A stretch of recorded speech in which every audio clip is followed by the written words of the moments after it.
Good morning. I'm Mark Allen with Gaper.io, and I'm here today with John Bambenek. I think I got that right. The principal threat hunter at Netenrich. Good morning, John. How you doing? I am living the dream every day. How are you? I'm doing well. Did I get your last name right? You did. Good. I always try to get that right. So, and principal threat hunter, that's an unusual title. We'll have to get into more into that later. So to start with, can you share a brief background of yourself and your work experience? Sure. For about 22 years, I've been working entirely in cybersecurity. Currently, like you mentioned, I'm the principal threat hunter at Netenrich. Prior to that, vice president of security research at ThreatStop and then Fidelis Cybersecurity. I actually got my start at Ernst & Young in the late 90s doing some project management work for a large teleco that you'd recognize, but I'm not sure that I can name specifically, which is ironically, my first experience with remote work actually came through Big Five Consulting, who didn't quite believe in it at the time. So, but by and large, because of where I live in the country, I've mostly worked remote jobs and done a lot of travel because I live in central Illinois. There's not that many large institutions to work for. This is true. I didn't work for any of the large telcos, but I used to work with the large telcos. Maybe offline we can talk about that. And you're right. Back then, the security wasn't as big an issue as it is now. And now it's a huge issue. So tell us about Netenrich. What do you do? I mean, who do you do it for? Who's your typical customer? Basically explain what you guys do. Sure. Netenrich is an IT ops and a security ops company where we do both sides of creating a platform really to enable much faster human decisions. So there needs to be human in the mix, especially when you're dealing with machine learning or AI. But there's a lot of things that we just repeat and do in terms of researching problems and resolutions. So putting all that information and context in human hands, selling primarily through the channel and MSSPs so that value added, people could put their own value on top of it to provide comprehensive security management to end customers. Okay, so your typical client I'm assuming it's not going to be a small startup. It's going to be someone a little more farther along the line. Is that true? Yeah, we're targeting mostly mid-market. In some special cases, we're on the small end.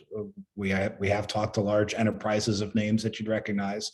So, but primarily the sweet spot is the mid-market where people don't have the ability to compete for limited cybersecurity talent. And there's a lot of demand for that right now. So, right. There is. And as you know, a chief information security officer, they are very expensive. So it sounds like it'd be easier to just partner with you than it would be to hire a CISO who then might leave, who knows, in 6 months because there's so much demand, right? Right. Well, I mean, I want to say the average lifespan of even just a general trained cybersecurity professional, a couple of years of experience is 18 months to 2 years. Really? So there's lots of churn, right? I mean, that's the fastest way to move up is not try to move up in an organization, but just bounce back and forth. And in an employee's market, right, there's salary pressure, right? If you want the big raise, it's easier to go somewhere else to get it than typically to demand it from your own employer. So there's lots of HR and human talent pressures that everybody faces. Yeah, and interestingly, I mean, it seems to me that with what's gone on in the last year and a half, with people working remotely, a CISO really can work remotely, correct? Which makes them even more in demand, I would assume. Right. No, I mean, like I said, cybersecurity generally, that became one of the perks very quickly is, moving is expensive and time consuming, and I don't want to do that, but want to work for a company. So remote work became more common in cybersecurity generally. For CISOs and just cybersecurity leadership, I mean, you still got to go into the office every now and then. Right. But by and large, prior to the pandemic, right, there's lots of quality of life that comes from working from home and just losing the commute. Even if you do a lot of traveling as a result of just being home, it's like, okay, well, I'm not traveling, so now I can pick up my kids at school at 3 or, do doctor's appointments and whatever, because the job is really not a 9 to 5. Right. And people kind of understand that. It's like when things are on fire, they're on fire. And if you want to keep people, you just need to give them flex time. If you expect them to work on the weekend, you better give them some comp time during the week to just decompress. Right. And make sure they're, still connecting with their kids and their spouses and their friends and what have you. Yeah, and especially as you know, in that cybersecurity, I mean, one of the first things you do, you set up your system so that only you can get in, right? And once that's set up, you literally could be anywhere in the world, right? I would assume. Yeah, I mean, for the most part, it's the same setup I take. I haven't done international travel since the pandemic, really, but I would work all over the world. The only time there were special exceptions is going into geographies that don't necessarily have the same respect for privacy and human rights that we're accustomed to in the United States. And we'll just leave it at that. Yeah, and there are some of those, as we know. Right. But beyond that, it's, very similar, security risks of whether I'm working from home, whether I'm working from a coffee shop, or whether I'm outside in a cafe in Paris. Very cool. And when did you join Netenrich? It's actually the current job that I have is relatively new. I've only been the principal threat hunter for a couple of months, but I've been on the advisory board for over a year and a half. So I've had an affiliation for about 18 months, but in the current full-time role, only about 2 months now, 2.5. And I'm going to come back to that title, that principal threat hunter. I assume you don't use bow and arrow or gun. What is your actual job? What do you do for the company? So, for any security product, right, the fundamental problem is, okay, what are the attackers doing that I'm not detecting today, and how do I figure it out? So we call that general discipline threat hunter, is figuring out how people have gotten past our defenses, how to detect them, and hopefully to find some automated way to detect it aside of a human being and a keyboard actually going hunting, right? Is figuring out how to go from, it's actually an analogy I used last night, is how to go from hunting to farming, right? Farming is just lather, rinse, repeat. It works. You run a combine over a field, you're done, versus you're in a tree stand with a 6-pack on a Saturday afternoon waiting for a deer to come by. Very cool. Yeah. And it's interesting because it would be great if it ended up being farming all the time, but I think we both know that there'll always be some hunting. Well, right. I mean, as much as we adapt, they adapt, right? And as a child of the 80s that grew up watching MTV when they actually played music videos, right? I need something new. I get bored easily. And there's always something new, even if you're in a narrow lane of looking at network detection or Windows or whatever. But I mean, it's just, there's a huge expanse of problems to solve. And once you solve one, there's like 6 more problems to go solve. Yeah, it seemed, well, I noticed that my threat detection, I won't say which one, it updates on a regular basis. Yeah. And so does Windows Defender updates on a regular basis. Well, exactly right. As soon as we get detections, right, the attackers know. Yes. So, I mean, it's one major enterprise going against another major enterprise with its own supply chain and ecosystem of buyers and sellers and vendors and partners. It's the flip side of the same coin. It's a cat and mouse game. It's interesting. And it would be nice if the mice would go away, but they're not going to. There's too much money in it. No. I mean, at the end of the day, earliest documented human history is killing and thieving. Now we're doing the same thing, just empowered by technology to do it at greater scale. I mean, it's just part of the human experience for thousands of years, and probably will be for the next few thousand. Yep. So you also have another very interesting title, one I've never seen. You're the chief architect of the Cyber Panopticon. I think I pronounced that right. Can you explain what the Cyber Panopticon is? I mean, it was a tongue-in-cheek based off of a question that was posed to me, I don't know, some months ago, and it just became a running joke. But really, when you're talking about cybersecurity, it's a lot of monitoring, right? What's going on in a network and who's doing what. And sometimes there's ambiguous activity that, if you're looking at adult websites, there's going to be web exploit behavior that goes along with it, and I don't really care about what people are doing on their own time. But if the security event's coming along with it, then awkward conversations need to be had. So, there's kind of an entire genre of cybersecurity called threat intelligence, which is really using intelligence community disciplines for cybersecurity. So building monitoring to go find all of that kind of stuff. The cynical way of talking about it is, we're monitoring everything in a Panopticon setting where nobody hopefully notices or is impeded by what we're doing. Very, very interesting. Very good way to explain it. So looking forward now, I mean, COVID really changed the game in terms of, once everybody had to go home, cybersecurity became an even bigger concern for almost every company, right? So how did that really affect you and your customers? Well, I mean, it radically, changed what we had to protect, right? We're doing this podcast over Zoom. Overnight, Zoom became critical infrastructure for almost every company in the world.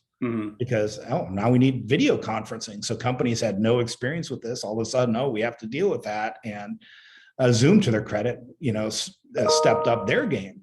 My previous experience with Zoom was basically Whiskey Fridays. You get a bunch of people on, around the world that were friends, and we drink whiskey on a Zoom call.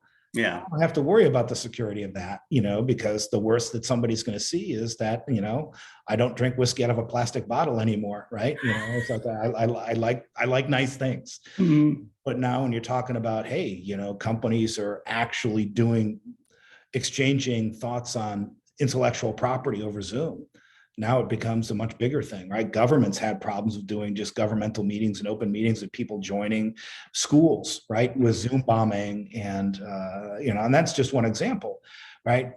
Cybersecurity, in the 90s, 10 years ago, had this castle analogy, right? We're going to build a moat around the castle. We're going to protect the castle. Well, when everybody's working from home, right? Now there is no moat. Right. There's all sorts of paths into a network. If I compromise somebody at home, that might mean I can go surf right into a network. A lot of people set up remote access that had quickly, that wasn't adequately protected. So you had remote desktop and VPN setups that weren't securely configured. They were done quickly. You can either do something quick or you can do it right. Well, we all had to do it quick just out of necessity, right? Right. No faults for, hey, it wasn't as hardened as it could have been. But, that comes with some problems that we've been dealing with for the past year and a half. Yeah. And now that we're more than a year and a half into it, from your perspective, have a lot of the issues that came from going fast, have they been solved, do you think, for the bigger companies, not for the smaller companies? Well, for the bigger companies, yeah, they've got the resources to go sit there and think about, okay, how are we going to do this? Right. We've made this change quick, right? So now the auditors come in, they do their audits, and the architects and risk management and GRC all come in and say, okay, this is the world we're going to live in. How do we put in all the controls that are needed to put in? So that rigor is already just kind of in there. The gears don't turn fast when you're dealing with large companies, but they turn. And there's somebody or somebody's cranking the wheel. Obviously, the smaller you get, the less rigor there is, especially when you're dealing with industries that don't necessarily have a large history of tech savviness or cybersecurity savviness. Right? The banks figured it out. They're going to figure it out, right? The federal government figures it out. That doesn't mean there's not threats that they face or evolution, but they do. Right. Now how do you deal with it in K-12, right? There's no cybersecurity stuff, or not for small districts anyway. The San Francisco school district, right?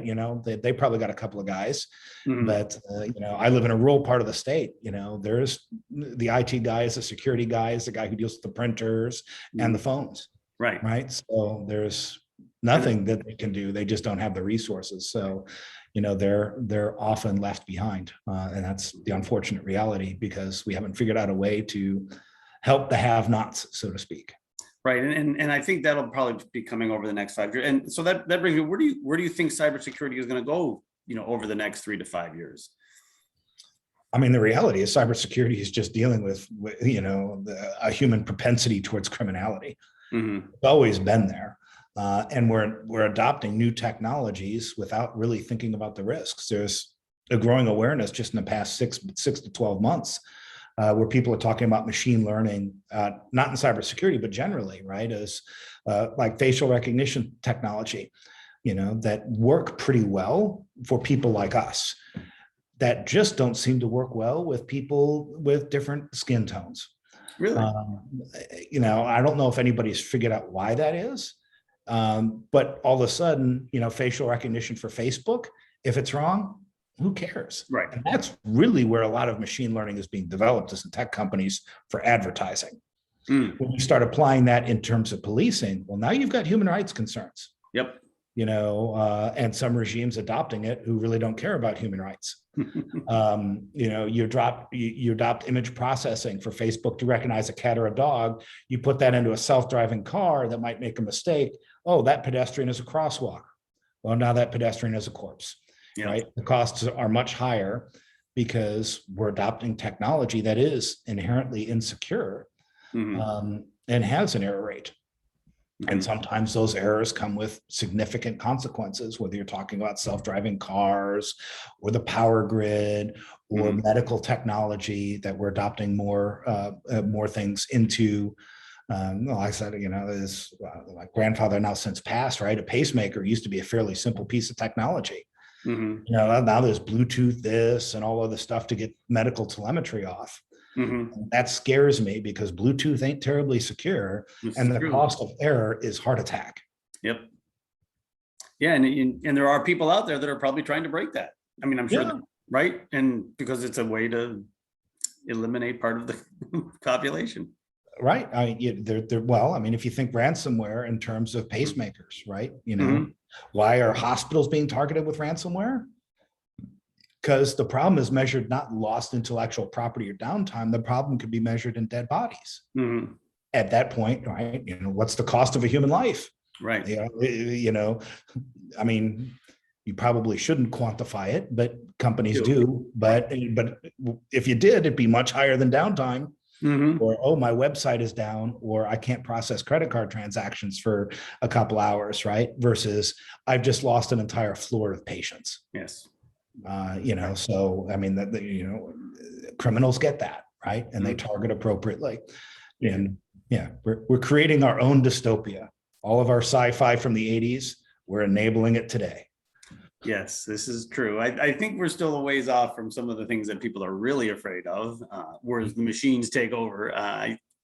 That's out there, but I agree with you about the other stuff. It can be scary, and it's good that there are people like yourself and Netenrich that are helping us through this, because it is a challenging time right now. Oh yeah. Yes. Well, John, I want to thank you for your time today. It's been fascinating talking to you. I could talk about this stuff for hours, but I'll let you get back to your day job and have a great Thanksgiving, and thank you for your time. Thank you for inviting me, and happy Thanksgiving to you and your listeners as well. Thank you.